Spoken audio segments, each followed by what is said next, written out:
할렐루야. 이 시간 예배 자리에 나와서 그리고 방송을 통해 교대자를 지키시는 모든 성도님들에게 하나님의 크신 은혜와 평강이 함께하기를 주의 이름으로 축원합니다.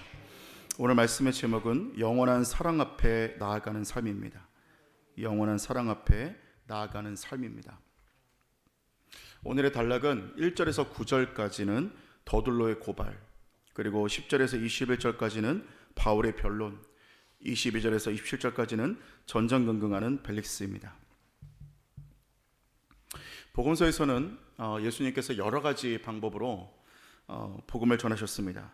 그 중에서 쓰셨던 아주 유용한 방법은 바로 비유를 통해 전하시는 방법이었습니다. 예를 들어서 그 비유를 통해 전하셨던 것들을 두 가지 정도를 예를 든다면, 먼저는 탕자의 비유를 들 수 있습니다. 두말할 것 없이 집 나간 자식을 목이 빠지게 기다리시는 아버지의 마음을 비유로 하나님 아버지의 사랑과 그 마음을 잘 표현한 것을 볼 수 있게 되고요. 그리고 또 한 가지는 씨 뿌리는 자의 비유를 볼 수 있습니다. 예수님은 농부와 밭을 하나님과 우리의 마음의 관계로 그렇게 비유를 하셨고, 네 가지의 밭을 예로 들면서 우리의 마음 밭에 대해 설명을 하셨는데, 밭에 대한 네 가지는 이런 것들입니다. 첫 번째는 길가밭이 있었고요. 이 길가밭은 씨가 아예 자랄 수가 없는 밭이었고, 그리고 또 한 가지는 돌밭인데, 이 밭은 은혜를 받다가도 환란이 임하면 무너지는 그러한 마음밭이었습니다. 또 한 가지는 가시밭이었는데, 역시나 세상의 유혹과 욕심, 이생의 자랑에 이끌려서 씨가 자랄 수가 없었고, 마지막은 좋은 밭으로서 그 밭에 뿌려진 씨앗은 풍성한 결실을 맺는 그러한 밭이었습니다. 예화에 등장하는 탕자는 그야말로 예수님을 믿지 않는 모든 사람들을 이야기하는 것이었고, 그리고 네 가지 밭에 대한 이야기는 예수님을 믿는 모든 사람들에 관한 이야기이기도 하지만 또 예수님을 믿지 않는 수많은 사람들의 모습을 의미하기도 했습니다. 그래서 사람은 정말 다양하고도 정말 그 신앙생활하면서도 여러 가지의 많은 접근을 하는 초신자들의 모습을 볼 수 있게 되는데, 특별히 오늘 본문에 등장하는 사람들의 모습이 이런 다양한 모습의 분류를 얘기해 주는 것 같습니다. 예를 들면 오늘 우리가 사도행전 24장의 말씀을 봤는데 세 가지 부류의 사람들이 나옵니다. 먼저는 1절부터 9절까지 해서 유대인들과 더둘러의 모습이 나옵니다. 유대인과 대제사장 아나니아는 우리가 너무나 잘 알지만, 오늘 우리가 조금 주목해서 봐야 될 사람이 누구냐면 바로 더둘로라는 변호사입니다. 이 변호사는 처음 등장을 하게 되는데, 예컨대 오늘 예상컨대 대제사장 아나니아와 유대인들이 변호사를 데려올 때는 당대 아무래도 최고의 변호사를 데려오지 않았겠나, 뭐 좀 웬만한 그런 변호사가 아니라 바울과 같은 거물을 처리하기 위해서는 유대인들이 할 수 있는 모든 금액을 지불해서라도 아마 당대 가장 능력 있는 최고의 변호사를 고용했을 것입니다. 아마 이 유대인들과 더둘로를 좀 비유를 한다면 길가밭과 같은 사람이다 좀 비유할 수 있을 것 같고, 그리고 또 10절에서 21절까지 모습을 보면 바울의 모습을 보게 됩니다. 바울은 자신을 변호하는 게 아니라 오직 예수 그리스도가 존귀되기 위해서, 하나님의 영광을 위해서 죽을 각오를 하고 복음을 전하고 있습니다. 좋은 밭을 비유할 수 있겠죠. 그리고 22절과 27절의 말씀 보니까 벨리스 총독이 등장을 합니다. 벨리스 총독은 나름대로 복음을 들으면서 의와 절제와 장차 오는 심판을 들으면서 두려움을 느끼기도 했습니다. 그런데 벨리스 총독은 바울을 통해서 혹여 나한테 뇌물을 좀 주지 않을까, 그리고 유대인들의 마음을 얻고자 해서 바울을 2년 동안 구류해 놓는, 감옥에 가둬놓는 모습을 보여줍니다. 아마 밭으로 비유한다면 가시덤불 밭과도 같지 않을까, 그렇게 생각을 하게 됩니다. 오늘 우리는 이 본문에 등장하는 사람들의 모습을 보면서, 그러나 그럼에도 불구하고 영원한 그 하나님의 사랑 앞에 나아가는 오늘 우리의 그 모습, 또 우리의 심령을 바라보면서 어떠한 삶으로 나아가야 할까 우리가 함께 나누고 주님 앞에 나아가는 은혜가 있기를 주의 이름으로 축원합니다. 첫 번째로는 인생의 참 목적대로 쓰임받는 삶입니다. 인생의 참 목적대로 쓰임받는 삶입니다. 본문의 1절을 보니까 이렇게 말하는데, 닷새 후에 대제사장 아나니아가 어떤 장로들과 한 변호사 더둘로와 함께 내려와서 총독 앞에서 바울을 고발하니라, 이렇게 말합니다. 오늘 24장의 첫 시작이 대제사장 그리고 장로들, 그들이 또 고용한 변호사 더둘로가 함께 내려와서 총독에게 왔다, 오늘 그리고 바울을 고발했다, 이런 내용입니다. 예전에 한 군대에서 신입지휘관이 와서 병사들을 이끌고 진지공사를 가게 되었습니다. 여러분, 진지공사를 가면은 거기서 산 하나를 개간하거나 여러 가지로 좀 보수하는 그런 작업들을 하게 되는데, 산 하나를 열심히 공사하여서 개간하라는 명령을 받고 공사를 하게 됩니다. 그래서 뭐 풀도 깎고 여러 가지로 뭐 삽질도 하면서 거의 공사가 완료되었고 며칠 밤낮을 열심히 일해서 산은 새로운 모습을 갖추게 되었습니다. 병사들은 피곤과 지친 모습이 있었지만 이제 일이 마치고 이 진지 공사가 끝나고 이제 평안한 휴식을 가지게 될 것을 기대하면서 기쁨과 소망을 갖게 되었습니다. 일이 다 마친 이후에 상급지휘관과 통화를 하고 다시금 지도를 살피던 이 신입지휘관이 난처한 표정을 지으면서 부하 병사들에게 이렇게 말을 했습니다. 얘들아, 이 산이 아닌가벼. 이렇게 얘기를 했다라는 거예요. 이런 경우를 죄송하지만 군대 용어로 뻘짓이라고 표현을 합니다. 여기 열심히 일을 했지만 엄한 데다 힘을 쓴 경우를 그렇게 표현을 하는 겁니다. 저 본문에 더둘로라는 사람이 눈에 띄었는데 이 사람은 변호사였고 탁월한 언변과 실력을 갖춘 엘리트였음이 분명합니다. 이 사람의 말을 찬찬히 오늘 살펴보니까 엄청난 수완가였다는 걸 볼 수 있습니다. 예를 들어서 3, 4절에 보니까 이렇게 말하는데 벨리스 각하여 우리가 당신을 힘입어 태평을 누리고 또 이 민족이 당신의 선견으로 말미암아 여러 가지로 개선된 것을 우리가 어느 모양으로나 어느 곳에서나 크게 감사하나이다. 당신을 더 괴롭게 아니하려 하여 우리가 대강 여짜옵나니 관용하여 들으시기를 원하나이다. 이렇게 말합니다. 그러니까 입에 발린 말을 하는 거죠. 사실은 벨리스 총독으로 인해서 태평을 누리고 개선된 것은 별달리 없었지만 지금 그렇게까지 칭송받을 만한 사람도 아니었는데 지금 이 더둘로는 벨리스가 기분 좋은 말을 골라서 지금 벨리스의 마음을 좀 움직이려고 하고 있는 겁니다. 더군다나 4절을 보니까 자신들의 입장을 표명함이 아니라 마치 벨리스 총독의 좀 입장을 생각해 주는 듯이 그렇게 말을 던지고 있습니다. 그리고 나서 5절, 6절을 보니까 이 바울에 대해서 이렇게 얘기하는데 우리가 보니 이 사람은 전염병 같은 자라. 전염병 같다고 표현하고요. 그래서 어떤 사람이냐? 천하에 흩어진 유대인을 다 소유하게 하는 자요. 그리고 나사렛 이단의 우두머리고 그리고 그가 또 성전을 더럽게 하려 함으로 우리가 잡았사오니 이렇게 말합니다. 그러니까 사실 이 부분은 이렇게 말을 하는 거나 다름이 없죠. 유대인들이 불편해서가 아니라 결국 이 모든 일로 말미암아 유대인들이 소요가 일어나고 로마에 대한 충성도가 아니라 반역으로 이어질 수 있으니까 총독으로서 중간에서 처신 잘하기를 바랍니다. 좀 이렇게 약간 협박하는 겁니다. 그러고 보니까 입에 발린 말 그리고 협박, 그 사람을 위하는 척 자신들의 이익을 취하는 여러 가지 대화의 화법들이 많이 나와 있었다라는 거예요. 여러 가지로 똑똑하고 그리고 상대방을 은근슬쩍 압박하는 그런 화법을 가진 사람입니다. 그러면서 8절을 보니까 마지막으로 이제 결정타를 날리는데 뭐라고 말합니까? 당신이 친히 그를 신문하시면 우리가 고발하는 이 모든 일을 아실 수 있나이다. 아니 이렇게 말합니다. 협박을 해놓고 이제 지금 바울을 어떻게 하지 않으면 유대인들한테 소요가 일어나서 로마에 대한 반역으로 이어질지 모릅니다. 이렇게 협박을 해놓고서는 8절에 보니 당신이 신문에서 처리하십시오. 이렇게 지금 마지막으로 얘기를 하고 있는 겁니다. 자, 이런 문제가 있으니 잘 신문에서 설령 제대로 얘기하지 않아도 고문을 잘하면 스스로 자기의 죄를 얘기하고 죄인으로 만들어서 반드시 사형으로 처리해달라. 이런 압박이 담겨져 있는 일종의 압박이죠. 자, 그러니까 9절에 보니 유대인들도 그 말이 옳다고 동의를 합니다. 자, 유대인도 대제사장 아나니아도 더둘로도 나름의 엄청난 열심과 애를 쓰면서 바울을 죽이고 복음의 확산을 막으려고 전략을 펴고 있습니다. 더둘로 또한 얼마나 이 특별한 선택을 받아서 그 자리에 나온 것이니까 얼마나 뿌듯하고 마음이 좋았겠습니까? 그러나 오늘 열심을 내는 것도 매우 좋지만 그러나 그 탁월한 실력을 내는 것도 좋지만 방향을 잘못 잡은 것이 문제가 됐다라는 거예요. 이사야 43장 21절에 보니까 이 백성은 나를 위해 지었나니 내 찬송을 부르게 하려 함이니라 이렇게 말씀을 하고 있습니다. 여러분, 인생을 열심히 달리는 것도 중요하지만 우리가 달리는 그 인생길에서 한 번 멈추고 다시 한 번 더 바라봐야 되는 것이 뭐냐면 내가 지금 어떤 방향과 어떤 목적으로 달리고 있는가를 점검할 수 있어야 된다는 거예요. 나를 위해 살고 있는가? 혹은 나의 영광의 동기인가? 나를 끊임없이 뛰게 만드는 이 일의 원동력이 나의 이름을 위한 일인가? 내 이름을 내기 위함인가? 아니면 나는 하나님의 영광을 위해서 달려가고 있는가를 돌아볼 수 있어야 된다는 거예요. 여러분, 하나님의 영광을 위해서 달리고 있지 않다면 아무리 탁월한 실력과 능력을 가지고 아무리 열심히 달려도 잘못된 방향으로 쓰임받는 더둘로와 같은 모습이 될 수 있다는 것입니다. 사랑하는 성도 여러분, 인생의 한순간에서 마지막에 언젠가 돌아보았는데 이 산이 아닌가 봐.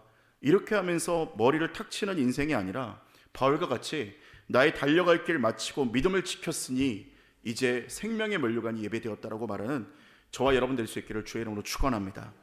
두 번째로는 참된 평강을 소유하는 삶입니다. 참된 평강을 소유하는 삶입니다.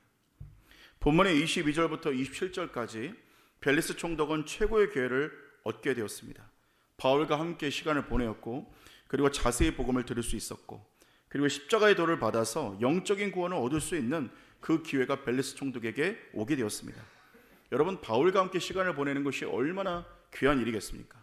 그리고 복음을 직접 들으니 얼마나 귀한 기회가 되겠습니까? 그러나 벨릭스는 거기에 대해서 절대 그렇게 기회를 잡지 못합니다. 오늘 본문의 25절을 보니까 이렇게 말하는데, 바울이 의와 절제와 장차오는 심판을 강론하니 벨릭스가 두려워하여 대답하되 지금은 가라, 내가 틈이 있으면 너를 부르리라 하고 이렇게 말을 하고 있어요. 바울의 설교를 듣고서는 벨릭스의 마음에 두려움이 찾아왔습니다. 영적인 두려움이고 큰 두려움이 찾아왔다는 거예요. 앞으로 올 심판이 있다. 의와 절제, 예수 그리스도의 복음을 듣고 나니까 정말 천국과 지옥이 있는가 보다, 영생이 있는가 보다, 그럼 난 어떻게 해야 되지? 하는 두려움이 왔다라는 거예요. 자, 그런데 26절과 27절에 보니까 이렇게 말합니다. 동시에 또 바울에게서 돈을 받을까 바라는 고로 더 자주 불러 같이 이야기하더라. 이태가 지난 후 보르기오 베스토가 벨릭스의 소임을 이어받으니 벨릭스가 유대인의 마음을 얻고자 하여 바울을 구류하여 두니라 말씀하고 있습니다. 자, 뇌물을 얻고자 한 일이 있었습니다. 26절, 27절을 보니까 지금 벨릭스가 두 가지의 문제가 생겼는데, 첫 번째는 뇌물을 얻고자 함. 바울을 또 불렀는데 바울에게 돈을 좀 받아야겠다, 이런 마음으로 뇌물을 얻고자 하였습니다. 바울이 아마도 저 좀 잘 봐주십시오, 이렇게 돈을 줄 줄 알고 바울을 불렀고, 또 한 가지는 27절에 벨릭스가 유대인의 마음을 얻고자 하여 바울을 사용합니다. 이렇게 더 감옥에 가둬두면 유대인들한테 좀 인기가 많아지겠다라는 생각이 들었다라는 거예요.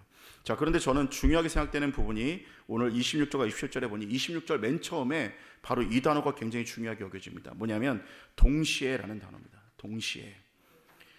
성경에도 이 동시에라는 말에 대해서 여러모로 우리를 어렵게 만듭니다. 성경에도 이렇게 말하지 않습니까? 하나님과 재물을 겸하여 섬길 수 없다, 이렇게 말합니다. 그러니까 다시 말해, 무엇이 되었든 하나님과 동시에 섬길 수 있는 것은 아무것도 없다라는 거예요. 여러분, 우상 숭배가 무엇입니까? 이스라엘 백성들이 우상을 섬길 때 여러분, 우리가 흔히 생각하는 게 뭐냐면 하나님을 버리고 우상만 섬겼다고 생각합니다. 근데 그렇지 않았습니다. 이스라엘 백성들은 하나님도 섬겼는데 동시에 우상도 섬긴 겁니다. 그러니까 벨릭스에게는 이 참된 평안이 없었습니다. 벨릭스의 원래 신분은 어디였냐면 노예의 신분이었습니다. 노예의 신분에서 총독의 자리까지 올라가기 위해서 얼마나 수많은 일을 했겠습니까? 악착같이 했었고, 그리고 이 사람에 대한 그 성격을 보면 포악하고 잔인한 성격을 가진 소유자였던 벨릭스는 평안이 아니라 늘 두려움과 이 자리를 유지해야 되는 걱정이 있었음을 볼 수 있게 되는 겁니다. 그래서 벨릭스는 오늘 바울에 대해서 영생에 대한 소망을 들었지만 또 두려움도 있었지만 거기에 대해서 소망이 아니라 돈에 대해서 정치 생명, 명예에만 관심이 있었다는 거예요. 이게 바로 하나님에 대한 복음도 들었고, 또 하나는 돈도 중요하고 내 정치 생명, 내 명예도 중요한, 이것이 바로 동시에 섬긴다라는 말입니다. 대학생 선교회인 CCC에서 중국에 선교를 갔을 때 한 10몇 년 전에 중국을 선교로 가게 되는데, 제가 거기서 가서 한 현지인의 간증을 듣게 되었습니다.